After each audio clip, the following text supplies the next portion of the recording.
Shalom saudara yang terkasih dalam Tuhan kita Yesus Kristus. Puji Tuhan karena Tuhan baik. Amin. Karena Tuhan baik, kita ada sebagaimana saat ini kita ada. Dan marilah kita beribadah kepadanya dengan penuh hormat dan syukur. Hari ini kita akan dilayani bersama dengan tim musik. Kita akan memuji Tuhan. Dilayani juga firman Tuhan oleh Pastor Sony. Kita akan membuka hati kita untuk mengizinkan firman Tuhan bertumbuh dan berbuah dalam hidup kita.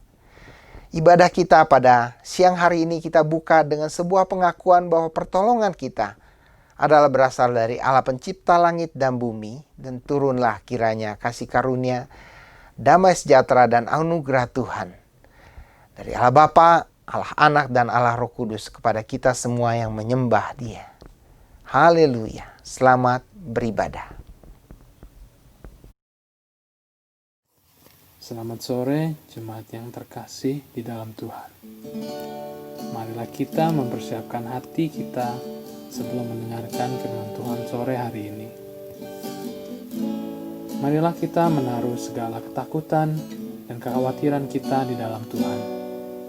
Biarkan Ia yang menjadi tempat pengharapan dan jawaban di dalam kehidupan kita.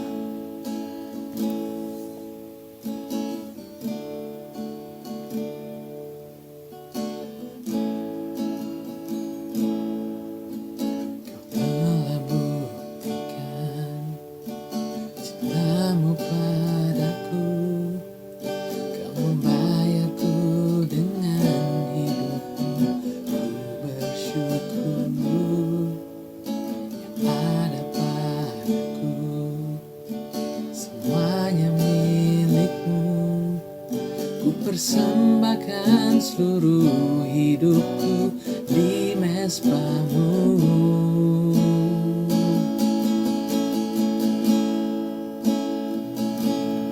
Hanya Kau yang menjadi tempat jawaban. Hanya Kau tempatku berharap. Berjalan bersamamu ku takkan goyah, sebab tangan kasih-Mu bersedia bagiku. Selamanya Kau ku cinta.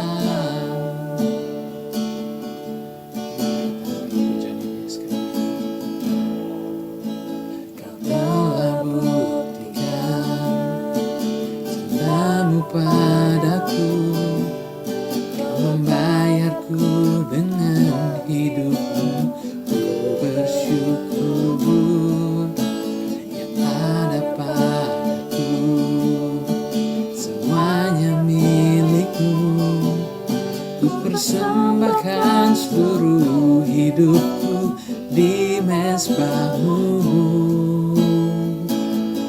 Hanya Kau yang menjadi tempat jawaban. Hanya Kau tempatku berharap. Berjalan bersamamu ku takkan goyah, sebab tangan kasih-Mu bersedia bagiku. Selamanya Kau ku cinta. Hanya Kau yang menjadi tempat jawaban. Hanya Kau tempatku berharap. Berjalan bersamamu ku takkan goyah, sebab tangan kasih-Mu bersedia bagiku. Selamanya Kau ku cinta. Selamanya Kau ku cinta. Selamanya Kau ku cinta.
Yesus disempurnakan selalu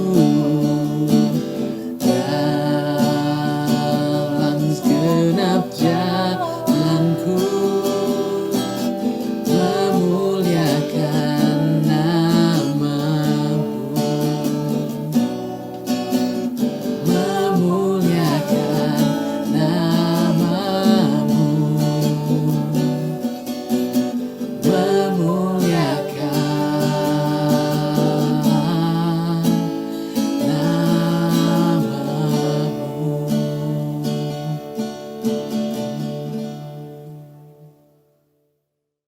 Salam Bapak, Ibu, Saudara sekalian yang dikasihi oleh Tuhan Yesus.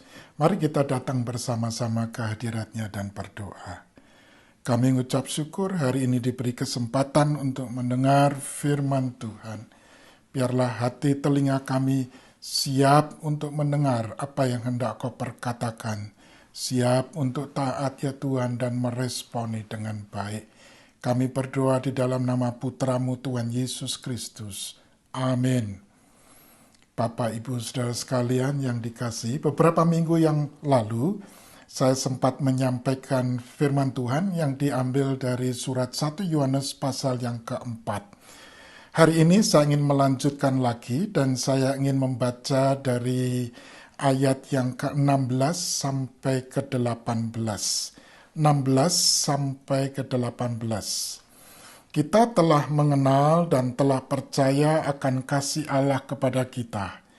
Allah adalah kasih, dan barang siapa tetap berada di dalam kasih, ia tetap berada di dalam Allah, dan Allah di dalam dia. Dalam hal inilah kasih Allah sempurna di dalam kita, yaitu kalau kita mempunyai keberanian percaya pada hari penghakiman. Karena sama seperti Dia, kita juga ada di dalam dunia ini. Di dalam kasih tidak ada ketakutan. Kasih yang sempurna melenyapkan ketakutan, sebab ketakutan mengandung hukuman, dan barang siapa takut, ia tidak sempurna di dalam kasih. Kita akan mencoba memahami apa maksud Yohanes kita ketika dia berkata di dalam kasih tidak ada ketakutan, ayat 18. Kasih yang sempurna melenyapkan ketakutan. Untuk mampu memahami apa yang Yohanes maksudkan, ada baiknya kita mengkaji ayat 7 sampai dengan 21, sebab itu bagian daripada konteks yang ada. Di sana dikatakan bahwa Allah itu adalah kasih. Ada kasih Allah yang dimiliki oleh Allah sendiri, yang sumbernya adalah Allah. Manusia tidak mungkin memilikinya. Anda dan saya tidak memilikinya. Karena ini berbeda dengan kasih manusia. Allah adalah kasih. Pada hakikatnya, Dia adalah kasih, selain adil, selain kudus. Dia bukan sekedar mengasihi, tapi hakikat dirinya adalah kasih. Sebelum semua ada, Allah adalah kasih. Anda dan saya hanya mampu mengasihi anak-anak kita ketika mereka lahir. Sebelumnya, kita tidak bisa. Tapi Allah adalah kasih dari kekal sampai kekal. Luar biasa sekali. Dia tidak berubah. Kalau saya berhenti mengasihi saudara, saudara mungkin tidak ingin dekat-dekat kepada saya. Kasar, marah-marah, fitnah, apapun juga saudara yang keluar dari hati yang penuh dosa ini. Anda tidak mau dekat-dekat saya. Tapi status saya tetap manusia. Kalau Allah bukan kasih, dia berhenti mengasihi, maka dia bukanlah Allah. Allah yang adalah kasih ini Dia juga adil, dia juga kudus. Dan hakikatnya tidak bertentangan satu dengan yang lainnya. Kasih Allah ini bukan kasih yang sentimental, saudara. Kasih Allah ini dibuktikan, ditunjukkan kepada manusia. Yohanes berkata, bukan kita yang mengasihi Tuhan, tapi Tuhan yang mengasihi kita. Artinya, kita tidak mampu mengenal, mengalami kasih ini, kecuali Tuhan sendiri yang menunjukkannya kepada kita. Semua apa yang dia kerjakan di dalam ciptaannya ini adalah ekspresi daripada kasih Allah sendiri. Allah mengasihi karena memang Allah adalah kasih. Allah mengasihi memang sifatnya dia adalah kasih. Dan kasih itu dinyatakan di mana-mana. Bukan karena kita pantas, bukan karena kita menarik perhatian dia, bukan karena kita pandai, bukan karena kita lebih baik. Allah mengasihi karena memang dia adalah kasih. Dan saudaraku, kasih itu ditunjukkan, dibuktikan, dinyatakan dalam sejarah melalui korban Yesus di atas kayu salib. Di sanalah dia menunjukkan kasih Allah secara konkret kepada saudara dan saya.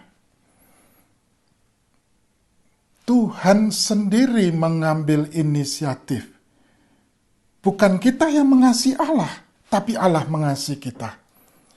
Kasih yang dimiliki Allah itu selalu mengambil inisiatif yang konkret, bertindak demi kepentingan kita. Karena Allah adalah kasih. Di atas kayu salib melalui kematiannya, Yesus menjadi korban. Murka Allah yang mestinya ditimpakan kepada saudara dan saya, karena kita sudah berdosa terhadap Allah, kita pantas dihukum, kita pantas dipisahkan dari Allah selama-lamanya. Dosa itu ditimpakan hukumannya kepada Kristus, supaya Anda dan saya dapat mampu kembali diperdamaikan, dapat bersekutu kembali dengan pencipta kita. Di atas kayu salib itulah, saudara, dia menyatakan kasih-Nya. Oleh sebab itu, saudara, kasih Allah jangan sampai dipisahkan dengan salib Kristus. Tidak bisa. Karena di atas kayu salib itu, kita memahami kasih itu seperti apa. Yaitu kasih yang selain mengambil inisiatif, bukan karena Anda dan saya layak dan pantas untuk dikasihani, bukan. Tapi karena kasih-Nya, dia melakukan ini semua. Dia mau berkorban demi kepentingan saudara dan saya. Dan pengorbanannya itu adalah pengorbanan yang rela, bukan terpaksa. Selain dia berkorban, di atas kayu salib dia menunjukkan bahwa itu ditujukan kepada orang yang tidak layak, kepada musuhnya, kepada orang yang membenci dia. Untuk Anda dan saya, dia mau mati dan berkorban, supaya Anda dan saya oleh karena dosa-dosa kita, tidak usah dihukum lagi ketika kita menaruh percaya apa yang Tuhan perbuat di atas kayu salib. Melalui kebangkitannya, dia mampu memberikan kuasa bagi saudara dan saya untuk memiliki hidup yang kekal, hidup yang Tuhan sendiri anugerahkan kepada kita. Jadi selain kasih itu bentuknya adalah pengorbanan, adalah rela, kasih itu mengambil inisiatif, saudara. Itu ditujukan kepada orang-orang yang tidak layak, yaitu Anda dan saya. Kasih di dalam kasih di atas kayu salib, Dia memberikan pengampunan akan kesalahan kita. Pengampunan masa lalu, masa sekarang, dan masa yang akan datang. Pengampunan diberikan, saudara. Dia siap mengampuni saudara dan saya. Anda dan saya suka mencatat kesalahan orang yang sudah sekian lama. Apakah itu orang yang kita kasih, anak-anak, atau teman lainnya. Tapi Kristus tidak demikian. Anda dan saya diampuni, tidak dibangkit-bangkitkan lagi. Kasih itu juga bukan kasih yang ditujukan kepada diri sendiri. Bukan semata-mata saudara dan saya mengalami secara pribadi. Yohanes mengatakan bahwa kasih itu diberikan supaya kita hidup di dalamnya. Kasih Allah yang dinyatakan dalam pribadi Yesus tadi, itu supaya kita hidup di dalamnya. Luar biasa. Maksudnya apa? Bukan semata-mata kita satu hari mengalami hidup yang kekal bersama dengan Tuhan, tapi di dalam dunia ini pun kita mengalami kebahagiaan dalam persekutuan kita dengan juru selamat kita. Nah, dia berkata, kasih itu harus disalurkan. Kasih itu harus dinyatakan. Tuhan mengasihi saudara dan saya melalui Kristus, supaya kita dapat mengasihi saudara kita yang lain. Mengasihi saudara kita adalah bukti kita mengasihi Allah. Luar biasa. Saudaraku, ada 4 kali disebutkan kata sempurna di sana. Ayat yang ke-12, ayat yang ke-17, dan ayat yang ke-18. Maksudnya apa? Kasih Tuhan itu dimaksudkan untuk disalurkan. Kasih Tuhan itu disebut sempurna kalau diekspresikan. Kasih Tuhan itu hanya otentik kalau ada tindakan. Kata sempurna bukan berarti tidak ada kelemahan atau kekurangan atau cacat. Kata sempurna yang dimaksudkan adalah biarlah kasih itu matang, berbuah, bertumbuh, mencapai tujuannya. Tujuan kasih itu akan tercapai ketika kita menyalurkan, mengekspresikan kepada orang lain, kepada saudara kita. Jadi bukan sekedar bahasa gampangnya ngomong tok, tapi melakukan dengan tindakan. Ternyata kasih yang dipraktekkan terus-menerus kepada saudara kita, kepada orang lain, bertumbuh makin hari, makin matang, bulan demi bulan, tahun demi tahun, itu mengakibatkan, menimbulkan rasa berani, menimbulkan rasa percaya yang sedemikian rupa bahwa Anda dan saya itu aman di dalam tangan Tuhan. Kenapa? Karena firman Tuhan mengatakan, itu seperti sama Kristus dalam dunia. Anda mengalami ketika kita oleh kuasa Tuhan mempraktekkan, mengekspresikan kasih dengan tindakan-tindakan kita. Kita sedang melakukan apa yang Kristus dulu lakukan. Saudara, Tentu Yesus itu sangat sempurna, kita tidak. Tapi kita boleh yakin bahwa hidup kita itu menjadi seperti Dia ketika kita melaksanakan amanat kasih yang ditindakkan, yang dinyatakan kepada orang yang membutuhkan, yang mesti diampuni, bahkan sekalipun diextend kepada musuh sekalipun. Dan firman Tuhan mengatakan, kalau kita bertumbuh di area ini, makin hari makin matang, maka firman yang tadi kita baca, kita mendapat keberanian, confident, dan percaya, dan tidak usah takut akan hari penghakiman. Kenapa? Karena kita sadar sesadar-sadarnya bahwa di dalam Kristus tidak ada lagi penghukuman. Bahwa Kristus tinggal dalam hidup kita dan hidupnya mengalir di dalam dan melalui kita.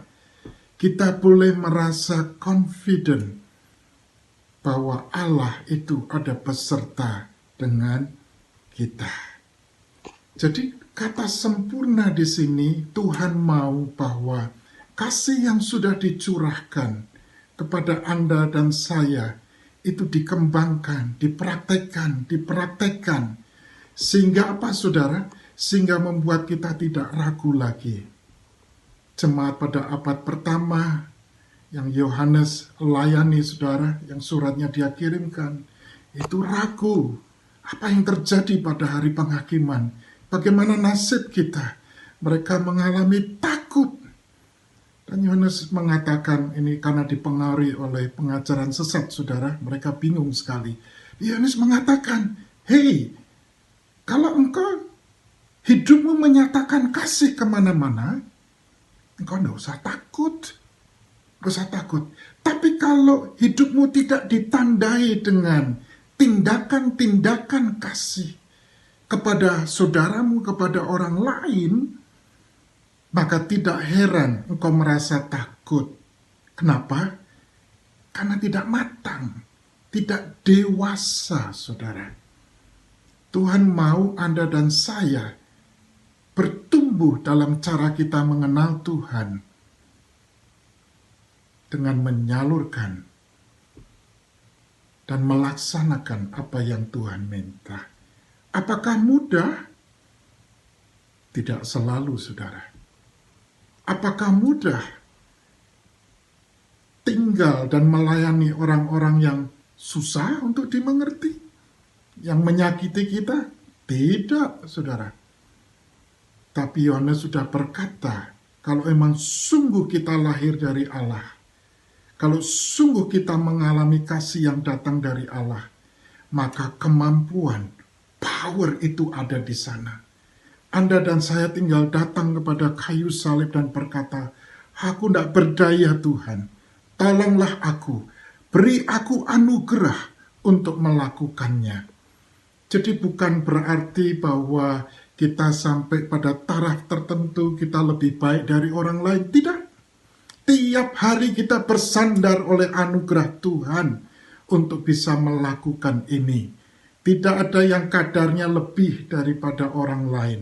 Kalau sampai kita mampu melakukannya, itu semata-mata karena anugerah Tuhan yang bekerja dalam hati dan hidup saudara.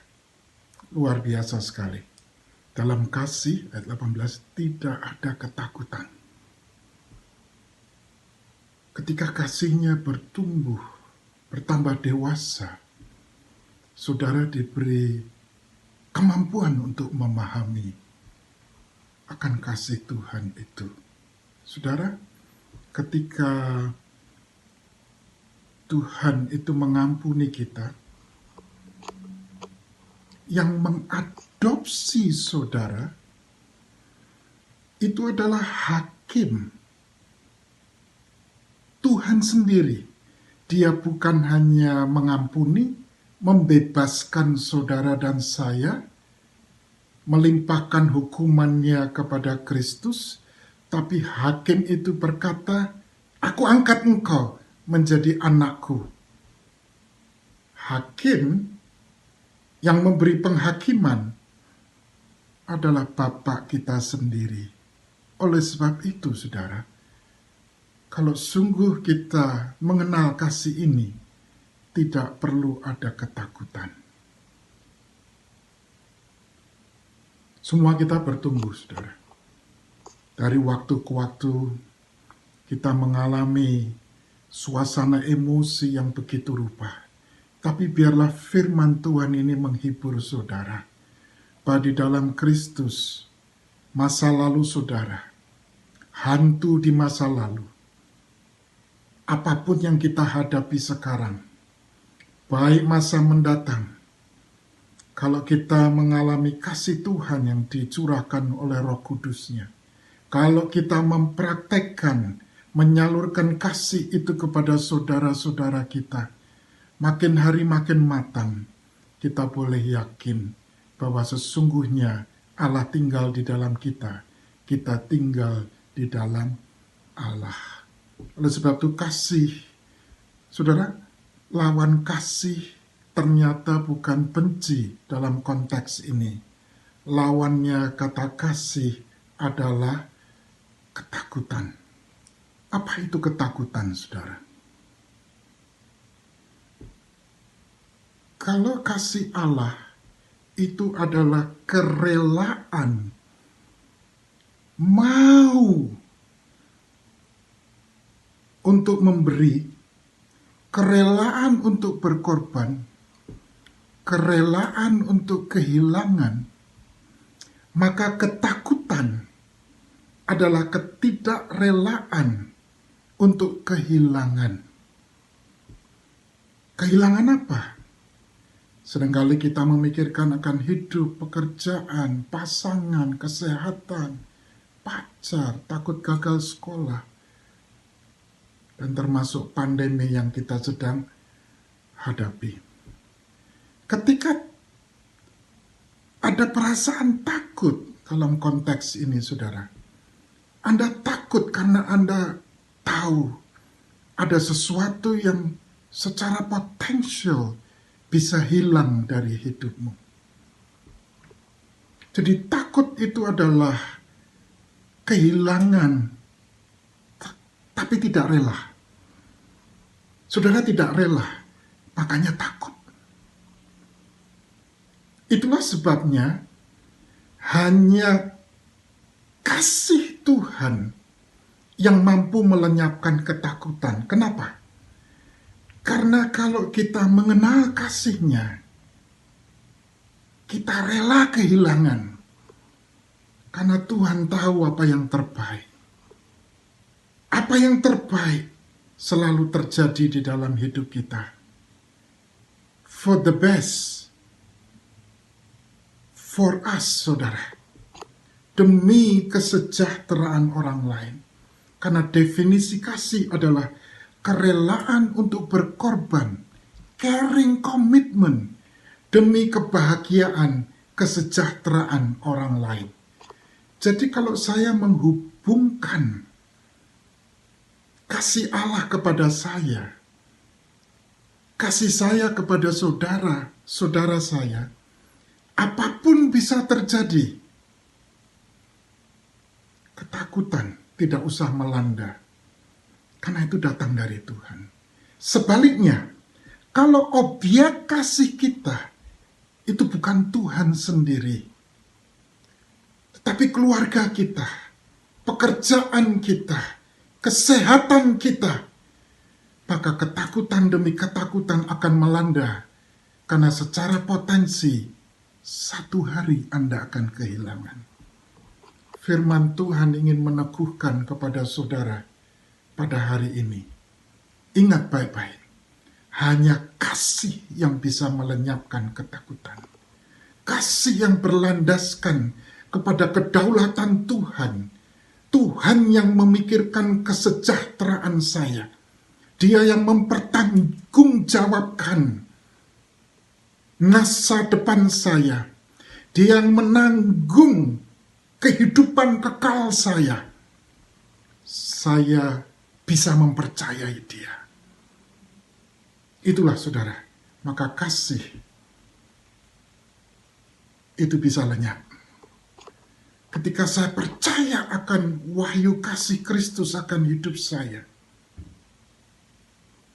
maka ketakutan yang dihantui masa lalu, kecemasan saat ini, dan takut akan masa depan, itu bisa dilalukan, bisa diajarkan dalam hati kita. Dan itu bisa terjadi, saudara. Firman Tuhan ayat 18 mengatakan, kalau sampai kita takut terus-menerus, dia berkata, kasihmu belum sempurna. Belum sempurna itu artinya apa, saudara? Belum dinyatakan dengan sungguh-sungguh kepada orang lain. Belum dinyatakan, disalurkan kepada orang lain. Engkau hanya mikirkan dirimu sendiri. Kebahagiaanmu, keluargamu sendiri, masa depanmu. Itulah sebabnya ketakutan melanda. Belum komplit, belum utuh, belum matang. Hanya ketika, saya harus mengulang-ulang, saudara. Hanya ketika kita belajar memikirkan akan kekekalan orang lain, kerajaan Allah dan kebenarannya, maka potensi ketakutan itu bisa diambil, bisa diangkat. Ketika datang melanda, Anda diingatkan lagi akan kasih Tuhan dan kasih-Mu kepada saudara-saudara. Dan itu melenyapkan. Dan Anda tidak usah ragu, kenapa? Akan hari penghakiman. Dia akan terima Anda dan saya. Karena kita sedang berjalan sama seperti Kristus berjalan ketika dia di atas muka bumi. Yaitu apa, saudara?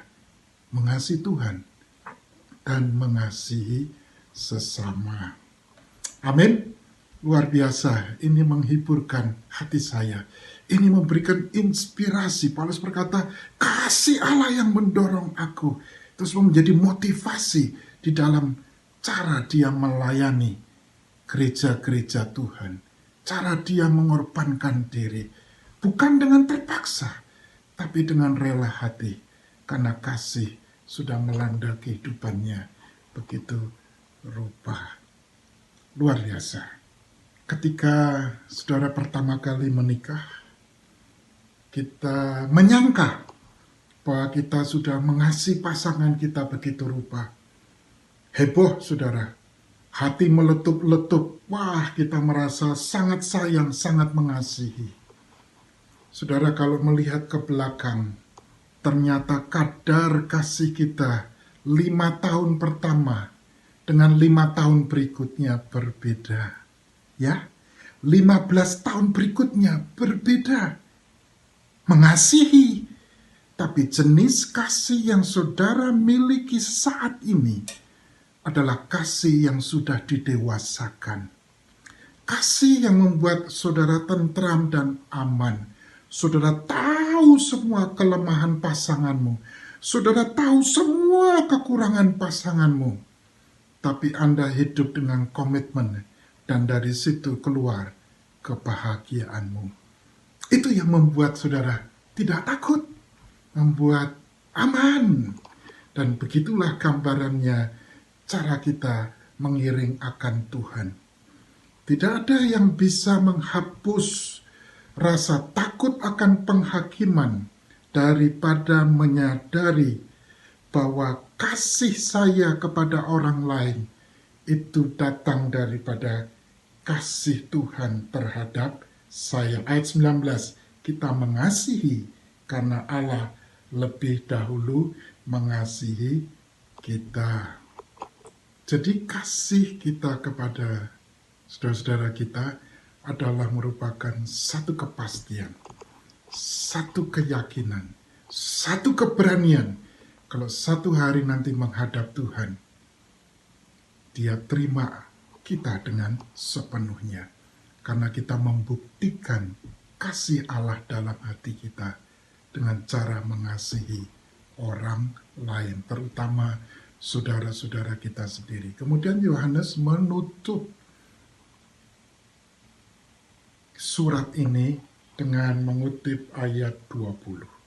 Jikalau seorang berkata, aku mengasihi Allah, dan ia membenci saudaranya, maka ia adalah pendusta.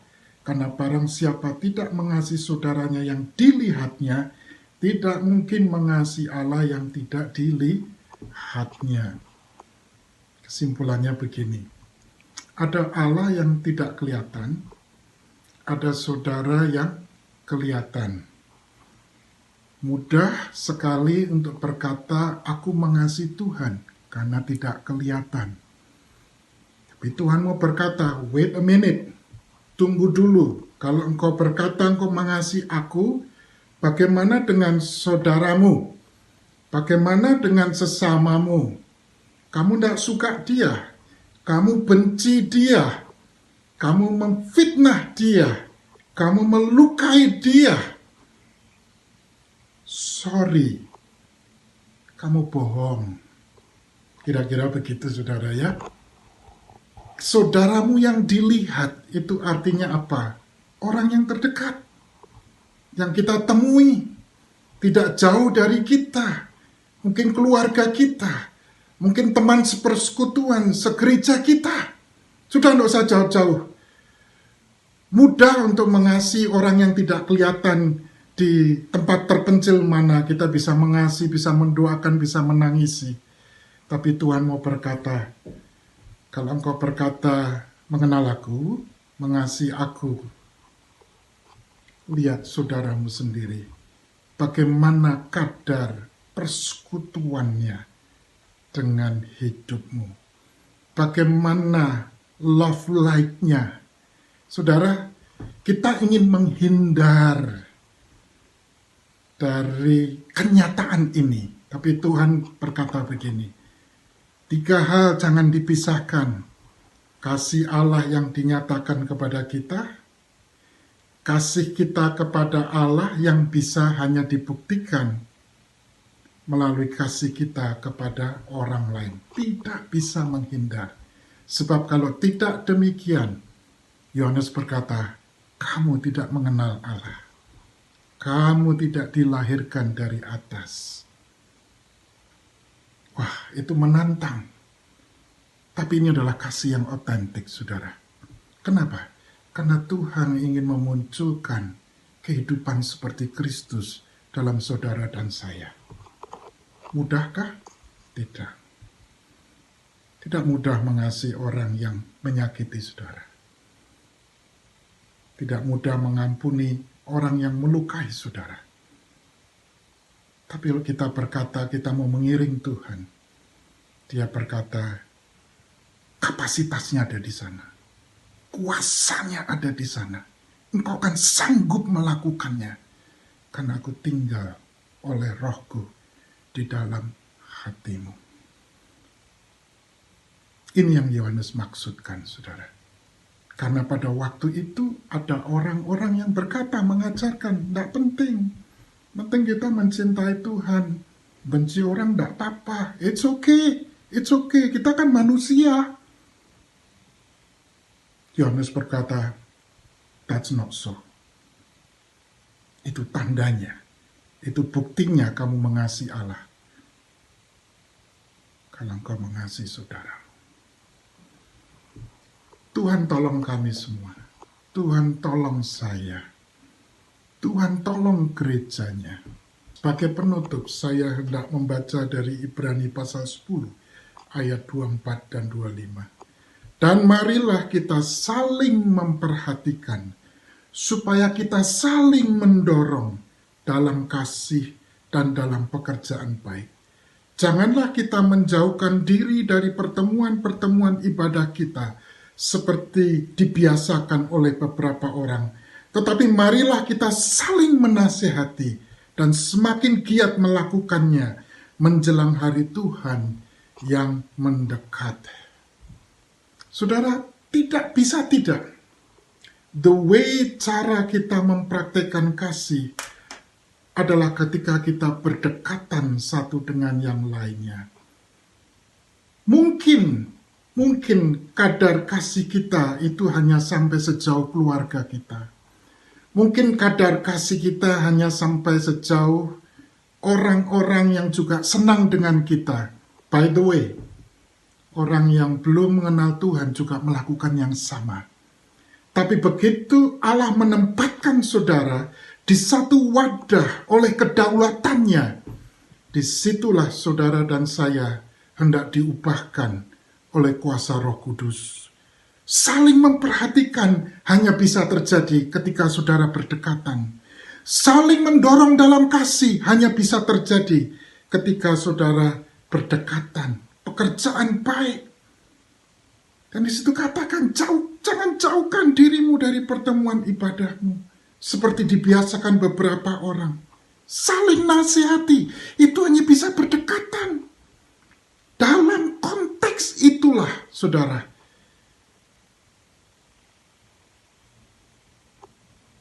dibuat utuh dan matang kehidupan saudara dan saya. Ada perkataan yang sering ditulis di mana-mana.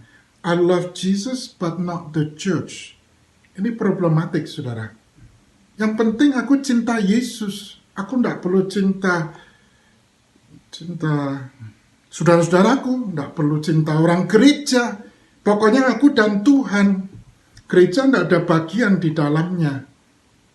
Saudara, ini asing di dalam perjanjian baru.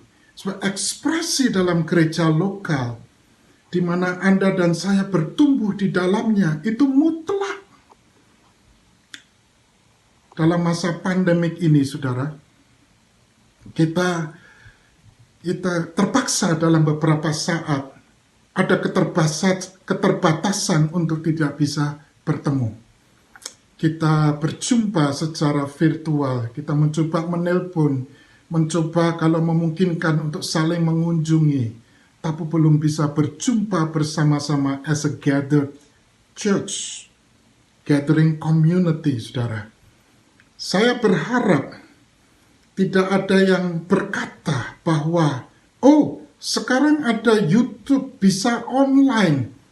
Oh, itu adalah pengganti substitute saya untuk tetap bisa mengasihi Tuhan, bisa mengenal Tuhan, hanya melalui layar saja. Saya tidak perlu bersekutu dengan orang lain. Saya tidak perlu berjumpa dengan saudara-saudara saya. Ini kan sudah cukup. Dan berita khotbahnya bagus-bagus lagi. Aku belajar banyak secara rohani. Saya mau katakan waspada. Bukan itu yang dimaksudkan oleh Tuhan. Beberapa saudara dengan alasan khusus mungkin belum bisa berjumpa. Tapi ketika waktunya untuk berjumpa, saudara, tidak ada pengganti kecuali secara berdekatan, secara saling melihat, kita saling mengasah satu dengan yang lainnya, menasihati, menguatkan, mendoakan, memperhatikan satu dengan yang lainnya. Hanya dengan itu, kasih itu menjadi sempurna, menjadi utuh, menjadi komplit. Dan kalau saudara dan saya bertumbuh di dalam area ini, maka itu akan mudah melenyapkan banyak ketakutan, saudara. Terutama ketika kita ragu, kita cemas, nanti kalau berhadapan Tuhan, mesti aku nanti bagaimana. Dan ini adalah garansi dari firman Tuhan. Kalau kita bisa bertumbuh seperti Kristus, apa yang Dia buat, saudara, maka kita boleh berani dan percaya. Tuhan memberkati. Mari kita berdoa. Bapa, dalam nama Putramu, tolong kami semuanya. Tolong hamba-Mu, tolong keluarga kami masing-masing. Tuhan, kadar kami mengikut Engkau seringkali sangat dangkal, sangat kanak-kanak ya Tuhan. Tapi biarlah melalui firman hari ini, kami boleh melangkah lagi. Kalau memang betul ada roh Tuhan dalam hidup kami, kalau memang betul kamu mengaku Engkau sebagai Tuhan dan Juru Selamat kami, maka ada sesuatu yang stirring, bergejolak dalam hati dan hidup kami ya Tuhan, untuk bisa melaksanakan, merindu untuk menyatakan kasih Tuhan kepada orang lain. Tuhan, bentuknya macam apa, biarlah Engkau ajar kami melalui firman-Mu. Tolong kami semua, ampuni kami ya Tuhan. Kalau kami sangat selfish, sangat mementingkan diri, hanya memikirkan keluarga kami sendiri, Kami tidak memikirkan orang lain. Kami berdoa minta anugerah Tuhan dalam nama Tuhan Yesus. Amin. Puji Tuhan kalau selama 1 minggu Tuhan sudah menolong kita bersama-sama melakukan puasa. Dan saya percaya bahwa selama kita melakukan puasa, Tuhan sungguh-sungguh melihat hati kita dan kesungguhan kita. Bukan soal tidak makan dan tidak minum, tetapi kesungguhan hati kita untuk mau mendekat kepada Allah. Dan biarlah semuanya itu menolong kita, mempersiapkan hati kita juga untuk menyambut peringatan Natal, di mana Tuhan Yesus datang untuk menyelamatkan kita. Puji Tuhan untuk semua kebaikan-kebaikan Tuhan. Kesempatan pada siang ini, saya juga ingin bersyukur kepada Tuhan untuk pertolongan Tuhan yang terus-menerus terjadi selama pelayanan saya di House for All Nation menggantikan Pastor Gagan selama beliau menjalani sabbatical. Dan kita bersyukur untuk kebaikan Tuhan yang boleh menolong Pastor Gagan untuk boleh kembali melayani dengan semangat yang baru, dengan visi yang baru dari Tuhan. Kita akan dukung Pastor Gagan bersama-sama dan kita akan mendoakan beliau bersama-sama. Sebab itu, mari saudara, saya ajak saudara untuk tundukkan kepala, kita berdoa. Setelah itu saya akan tutup dengan doa berkat. Mari kita berdoa. Bapa di sorga, terima kasih untuk kasih setiamu yang besar dalam kehidupan kami. Terima kasih, hamba bersyukur karena pertolongan Tuhan sungguh nyata selama hamba diberikan kesempatan oleh Tuhan untuk melayani jemaatmu di House for All Nation. Biarlah Tuhan terus memelihara jemaatmu, menjaga dan menopang kehidupan seluruh jemaatmu. Dan hamba bersyukur Tuhan untuk semua teman-teman yang begitu setia mendukung baik tim musik, tim puji-pujian, tim doa, dan semua yang terlibat di dalam pelayanan kepada Tuhan lewat jemaatmu di House for All Nation ini. Tuhan memberkati mereka dan keluarga mereka. Bapa di sorga, kami juga mau menyerahkan hamba-Mu, Pastor Gagan, ke dalam tangan pengasihan-Mu. Biarlah Tuhan menolong beliau dalam menggembalakan umat-Mu. Tuhan berikan kekuatan dan penghiburan serta damai dan sukacita di dalam melayani Engkau. Terpujilah nama-Mu Tuhan. Di dalam nama Tuhan Yesus Kristus kami berdoa. Amin. Arahkanlah hati saudara kepada Tuhan dan terimalah berkat Tuhan. Kasih karunia dan damai sejahtera dari Allah Bapa, persekutuan dan penyertaan Tuhan Yesus Kristus, penghiburan kekuatan dari Roh Kudus kiranya menyertai saudara-saudara sekalian, mulai hari ini sampai Maranatha dan sampai selama-lamanya. Haleluya. Puji Tuhan. Selamat hari Minggu. Tuhan Yesus memberkati.